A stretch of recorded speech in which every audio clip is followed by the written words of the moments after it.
আসসালামু আলাইকুম রহমতুল্লাহ। আজকে আমরা আমাদের এই প্লে লিস্টের সবার শেষের ভিডিওটা দেখবো ইনশাল্লাহ।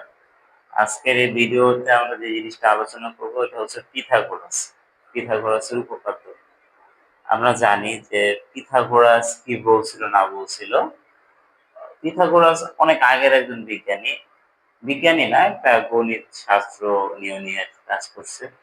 উনি একটা কথা বলছে, এই কথাটার উপর ভিত্তি করে আজকের দুনিয়াতে অনেক কিছুই আমরা দেখতেছি।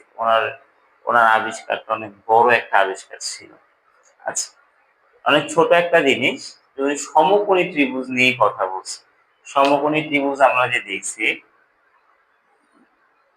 এই যে একটা সমকোণী ত্রিভুজ, যেটা একটা কোণ কি থাকে, সমকোণ থাকে।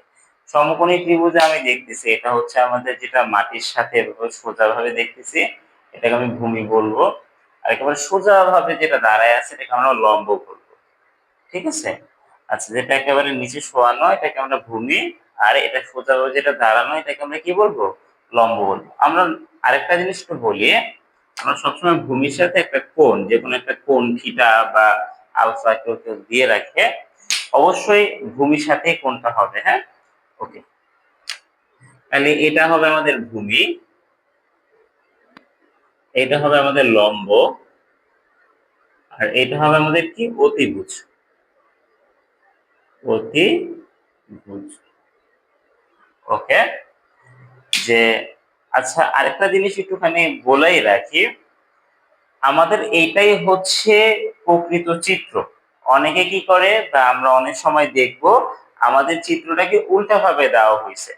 মানে কি, আমাদের জিনিসটা এভাবে করে দিতে পারে, এখানে তো আমাদের সমকোণ কোনো ঝামেলা নাই, কিন্তু কোণটা আমাকে কি দিতে পারে, এখানে দিতে পারে। যদি আমার কোণটা এখানে দিয়ে দেয়, আমরা জানি যে সমকোণ আর এই যে ছোট কোণটার সাথে এখানে থাকে আমাদের ভূমি, এখানে তখন আমাদের ভূমি হবে, এটা লম্ব হবে, আর এটা আমাদের কি হবে, অতিভুজ হবে, অতিভুজ। আচ্ছা, এগুলো আমি কেন বললাম, ত্রিকোণমিতি অধ্যায় নামের একটা অধ্যায় আমাদের ইনশাআল্লাহ সামনে আমরা দেখব। তখন দেখা যাবে যে ভূমি, লম্ব, অতিভুজ আমরা যেটা টেস্ট না লাগে এর জন্য একটু বলা এখানে। ওকে, আমাদের নরমাল যে চিত্রটা, এখান থেকে যদি আমি একটু বলি, উনি কি বলছিল, অতিভুজ স্কোয়ার ইজ ইকুয়াল টু কি, লম্ব স্কোয়ার প্লাস ভূমি স্কোয়ার।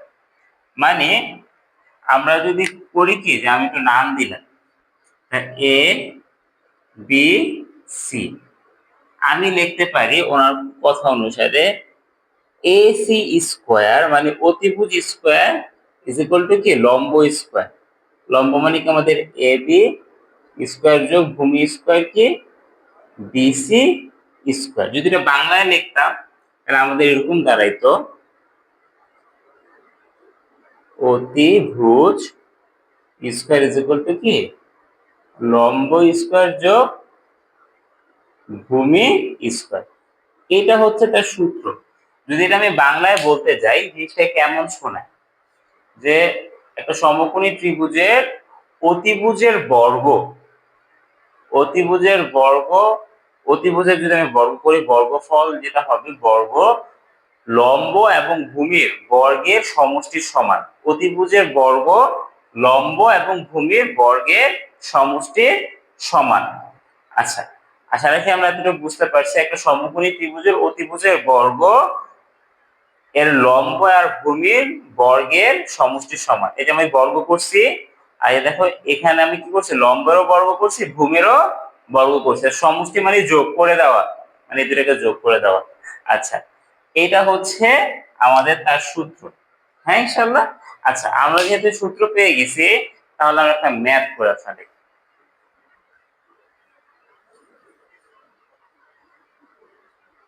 ধরি আমার এখানে দেওয়া আছে 4 সেন্টিমিটার, সিএম দিয়ে দিলাম, এখানে দেওয়া আছে 3 সেন্টিমিটার।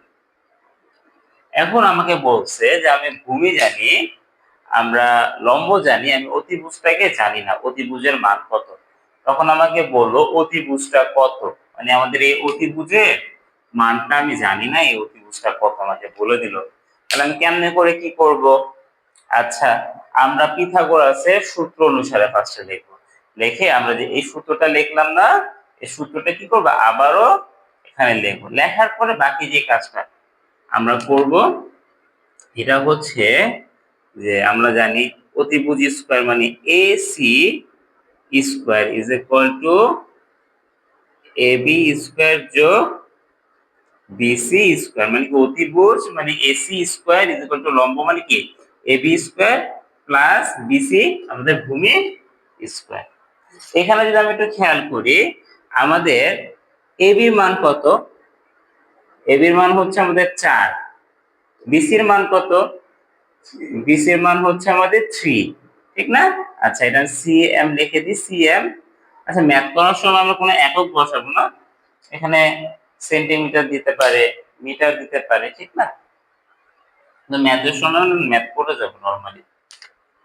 তাইলে আমাদের কি হইলো এখানে AC square is equal two 4 square যোগ 3 স্কয়ার, ঠিক আছে? 4 স্কয়ার যোগ 3 স্কয়ার AC স্কয়ার আবার লিখলাম। 4 কি স্কয়ার করলে মানে 4 ইনটু 4, ঠিক না? এটা তো 4 স্কয়ার বোঝায়। তাহলে এটা আমার দ্বারা কত 16। তাহলে এখানে 16 যোগ 3 স্কয়ার মানে কত আসে 9। ওকে, তাহলে এই দুটাকে আমি যদি যোগ করে দেই তাহলে কত আসে আমাদের 25 চলে আসে। আচ্ছা, আমাদের কিন্তু এতটুকু কাজ হয়ে গেল, কিন্তু আমাদের কি আসছে এটা AC স্কয়ারের মান আসছে। আমি যদি স্কয়ার এখান থেকে ওই পাশে নিয়ে যাই, এক পাশ থেকে অন্য পাশে নিয়ে যাই, তখন স্কয়ার জানি কি হয়ে যায়, স্কয়ার আমাদের রুট হয়ে যায়। তাহলে আমি AC কে রাখলাম, স্কয়ারটাকে যদি আমি ওই পাশে নিয়ে যাই তাহলে রুট হয়ে গেল। সুতরাং আমাদের AC এর মানটা আসে কত, শুধু 5 আসে, ঠিক না? আচ্ছা, আশা রাখি আমরা এতটুকু বুঝতে পারছি। এখন আমরা আরো একটা প্রবলেম দেখে ফেলি, ধরি আমার এই যে এই ত্রিভুজটাতে আমাকে এখানে মান দেওয়া আছে 13 আর এখানে মান দেওয়া আছে 12। এখন আমি এবির মানটা জানি না, মানে আমার এই যে এই জায়গার মানটা আমার কত এটা আমার জানতে হবে। তাহলে আমি পিথাগোরাসের সূত্র অনুসারে কি লিখতে পারি, অতিভুজ স্কয়ার ইজ ইকুয়াল টু লম্ব স্কয়ার যোগ ভূমি স্কয়ার। তাহলে অতিভুজ স্কয়ার হচ্ছে আমাদের AC square is equal to লম্ব AB স্কয়ার যোগ কি হবে ভূমি স্কয়ার মানে BC স্কয়ার। আমি তো এখানে দেখতেছি আমাদের AC এর মানটা দেওয়া আছে 13 দেওয়া আছে, BC এর মানটাও দেওয়া আছে কত 12 দেওয়া আছে, আমি AB এর মানটা জানি না। তাহলে আমি এই ABটাকে কি করব, আমাদের নিয়ম হচ্ছে যেটার মানটাকে আমরা জানি না ঐকিক নিয়ম, আমরা যে পক্ষান্তর করছিলাম, পক্ষান্তরটা কেন করছিলাম যে আলাদা করা শিখছি, মানে যেটার মানটা আমি জানি না ওকে এক পাশে রাখবো আর বাকি সবাইকে কি করব আমরা অন্য পাশে নিয়ে যাব। আচ্ছা, আমি তাহলে এই যে এটারে এই পাশে রেখে আমি এসিটাকে বিসিটাকে ওই পাশে নিয়ে যাই, নিয়ে গেলাম। আমার এসি স্কয়ার বিসিটা এখান থেকে এই পাশে চলে আসলে মাইনাস বিসি হয়ে যাবে, মাইনাস বিসি স্কয়ার। আমাদের এসির সাথে এই যে এবির সাথে দেখা গেল কি, আচ্ছা এখানে একটা কোশ্চেন আসতে পারে যে ভাইয়া এর আগে যখন আমরা দেখছিলাম চলকগুলোতে একটা ছিল, হ্যাঁ ভাইয়া এখানে একটাই ছিল। আসলে অনেকে কি করে যে এগুলো একটা করে ধরে নেয়, যেরকম আমি এটাকে ধরতে পারতাম যে এটাকে আমি এক্স ধরে নিলাম, এটাকে আমি ওয়াই ধরে নিলাম আর এটাকে আমি জেড ধরে নিলাম, এটাও সহজ হইতো, এটা পরে দেখাবো ইনশাআল্লাহ। আমি মনে করি নেই যে আমাদের এই পুরাটাই একটাই চলক, হ্যাঁ আপাতত এতটুকু ধরে নেই। আচ্ছা, এখন দেখো আমাদের এবির উপরে কি আছে, স্কয়ারটা আছে, এবির উপরে স্কয়ারটা যদি এখান থেকে এখানে চলে আসে, স্কয়ারটা যদি এখান থেকে এখানে চলে আসে তাহলে কি হয়ে যাবে, রুট হয়ে যাবে। রুট দিয়ে দিলাম A C square minus B C square, তাহলে আমাদের এবিটা কি হয়ে গেল, সিঙ্গেল হয়ে গেল। তাহলে সূত্র একটু ঘুরায় লিখি, A B is equal to root over আচ্ছা, এসির মান তো আমি জানি, ডাইরেক্ট বসাই দিই, 13 স্কোয়ার মাইনাস 12 স্কোয়ার। তাহলে আমার এখানে তাহলে মানটা কত আসলে একটু দেখি।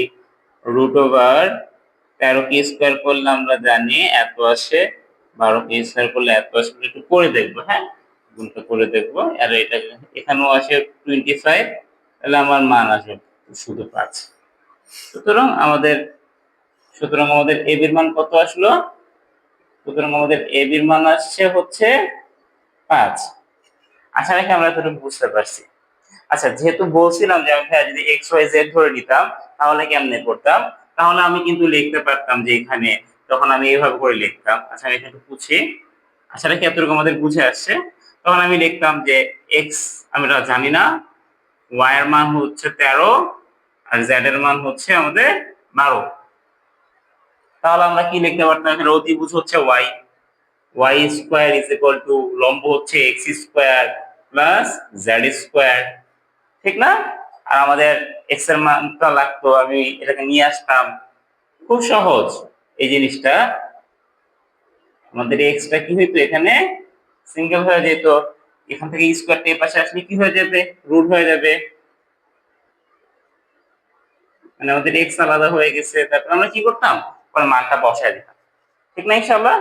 আচ্ছা ইনশাআল্লাহ, আশা রাখি আমাদের এতটুকু বুঝে আসছে। আসসালামু আলাইকুম।